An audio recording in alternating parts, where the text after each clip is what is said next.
కొత్త దాంట్లో కొనే కంటే కూడా రీసేల్ ప్లాట్ కొనడం చాలా చాలా ఉత్తమం. ఓకే, తక్కువ రేటుకి వస్తుంది, దీనికి తక్కువ రేటుకి వస్తుంది. ఇప్పుడు మనం అనుకున్నట్టు ప్రపంచంలో ఏ వస్తువు తీసుకున్నా సెకండ్ హ్యాండ్ అవుతుంది, కానీ భూమి సెకండ్ హ్యాండ్ కాదు. సో సెకండ్ హ్యాండ్ కానీ భూమి మీద ఆడ నీకు 15,000 వచ్చినప్పుడు పర్ స్క్వేర్ యార్డు, ఈడ 6,000కు వచ్చినప్పుడు ఈడ తీసుకోవడం ఉత్తమం కదా. లొకేషన్ అదే కదా, లొకేషన్ సేమ్ లొకేషన్ పక్క పక్కనే ఉంటుంది. ఇంకా కొన్నిసార్లు కొన్ని వెంచర్లు అయితే వాళ్ళు 11,000కి అమ్ముతుంటారు, రీసేల్ అది 8,000కి వస్తుంది.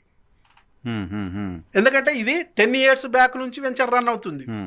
ఆ 10 years అప్పుడు ఈ వెంచర్లోనే 13,000 ఫర్ ఎకరా, ఇప్పుడు అదే 2.5 కోట్లు ఎకరం ఉంది. సో అమ్మే ఎవరైతే వెంచర్ ఓనర్ ఉన్నాడో ఇప్పుడున్న 2.5 కోట్లను పర్ ఎకరాగా చూస్తే ఈ రేటు నిర్ణయిస్తారు. అదే రీసేల్ పర్సన్ అది చూసుకోడు కదా. నేను అప్పుడు తీసుకున్నది జస్ట్